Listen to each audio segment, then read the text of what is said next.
I'm Alex. And I'm Teddy. And I'm Spencer. And we are The Button Mappers. Hey, the Button Mappers.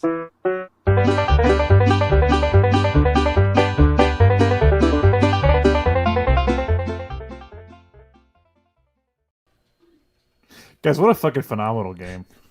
Yeah, this is definitely I could see why somebody would call this the greatest game of all time. Or not the greatest, but like in that category.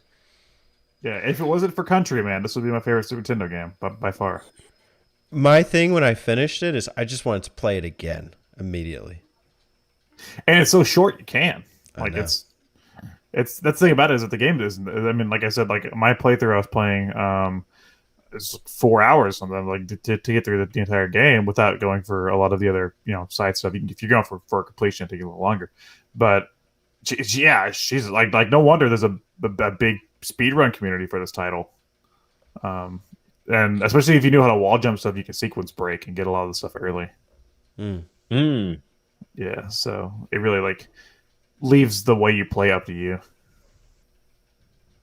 Yeah, the first time you play it, I think it's like really exploration based. It's just and a lot of trying to figure it out.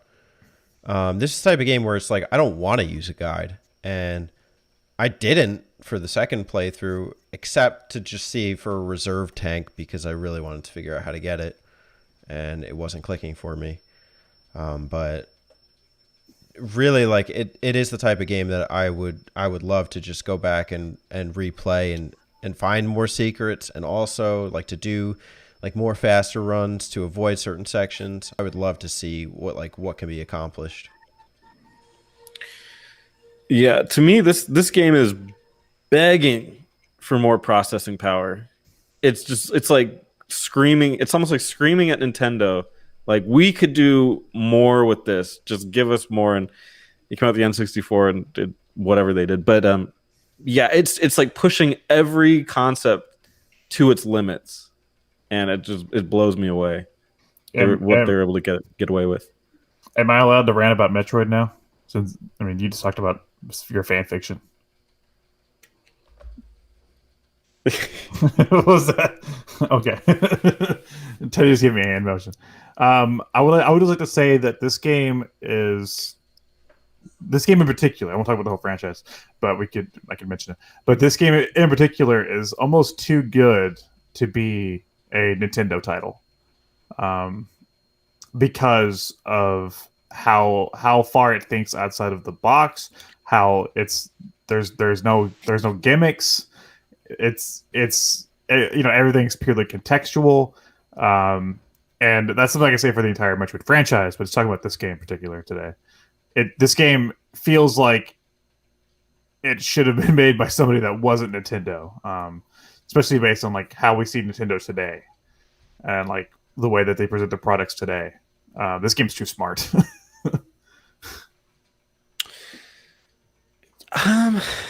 Yeah, I if you're talking about Nintendo as a continuum, yeah, I could see that. Honestly, with the Super Nintendo, I just think Nintendo is at the top of their game. I think they have. You're right. Like Zelda at the time, they didn't make another Zelda for the Super Nintendo, and Zelda was, I mean, a lot of people think that's the best Zelda, Link to the Past. So, I mean, that's a great game as well, and in a lot of the same vein as this one is. And that's probably why you don't see Metroid now. Is they're like, what gimmick can we attach to this? None of the fans will like them. Any of them. They've tried a couple times and no success. Other M, which you keep talking about today. Other M tried the whole like cutscene thing and voice acting and stuff, and tried to make it more cinematic. Didn't work. Federation Force tried the. Well, that one was a hit. Federation Force was definitely a hit. The 4-player co-op shooter game didn't work. Like they've. I mean, what? I'm just playing. I just what? It's my job to say the Federation Force was awesome and keep going on that. Oh, okay. Well, I have not played Federation Force. I have no attachment to the game at all. Any title basically after this, I think like they did Fusion. I think that like I think Fusion was in house, but every game after this main title, like main series title, for console, whatever, was third party developed. Like they wouldn't come back for console till Prime. That was Retro Studios. Third party, but isn't it still Nintendo owned third party? For the most part. I think the most Like recent one, retro studios? Retro, yeah, I think they're either first or second party. I forget.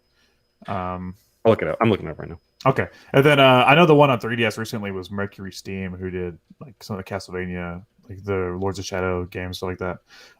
But still, yeah, I mean, but like Nintendo hasn't done a purely in-house Metroid game in a long time. Yeah, yeah, it's a subsidiary of Nintendo, based in Austin, Texas.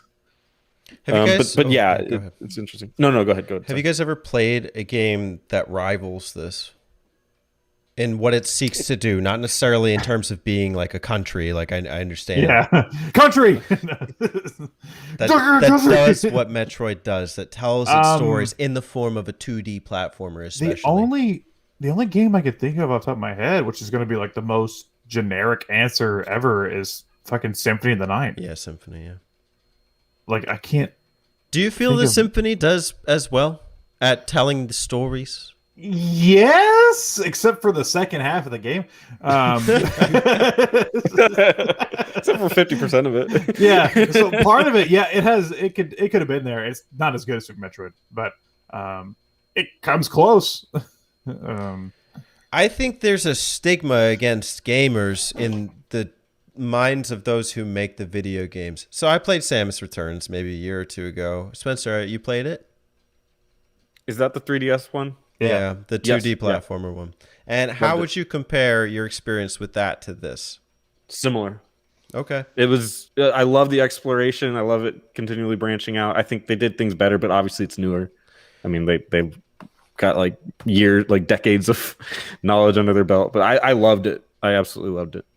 I feel like it's maybe handholdy in the same sense that you find like Dragon Quest XI kind of spells everything out for you. In Samus Returns, the map tells you every single secret that you can get. There's no room for any kind of deviation or exploration. We played this, and this is my second time playing it, and I got 74% items, and I still was like scratching my head. There was no real head scratching for me in that other one. And I just feel like with the way that like 2D platformers too, they don't seek to really make you like think deeply about your experience with the game. This is just so classy. It's just such a refined game, and it's really like in a sense artful and like all of what it like the experience is and how you're reflecting on it afterwards. And I just feel like, why does this have to be something relegated to 1994? Well, I was thinking, like the only game I could think of that could rival this game or games is the first two Prime games.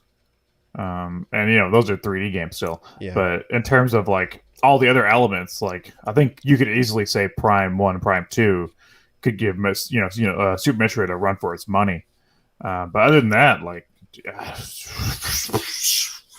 Can I offer a way off course comparison? Mario Golf. Good. Off No. course. Off course. Oh, I see. Hi, I'm Daisy. And this almost immediately hit me. Yeah. And it's the gameplay is completely different. Everything's completely different. But Can I say it for you? go for it? Dark Souls. Sonic 06. It's Sonic 06. Dark Souls. No. The Dark Souls. Well, of Dark Sonic Souls would be games. interesting, but I don't play Dark Souls, so I can't speak to that. But Dark Souls does hold certain elements that you brought it up with the whole Fantoon thing, and then also the idea of exploring the environment, like branching paths up. Yeah. That could very much be inspired by. I mean, by Dark this Souls game. is basically probably more Castlevania, right? In terms of a lot of its features, but what game I'm thinking of is Resident Evil. Super Metroid to me, and it should be the other way around, but obviously I played Resident Evil first. Super Metroid gave off crazy Resident Evil vibes. A lot of the same feelings I had playing Resident Evil, I had playing Metroid. Mm-hmm. It was like something scary's going on, something crazy in the neighborhood. Every next room offered something that could scare me or a threat that I didn't know of until I got in there, and I just had to brave my way in there. Puzzles were not told to you; you just have to kind of solve them yourself, and go back and forth to different places. Like it was very Resident Evil to me. And I was so impressed that Nintendo was able to make a horror game on the Super Nintendo that matched Resident Evil to me in a lot of what it was going for. Hey y'all, don't forget to subscribe to them button mappers.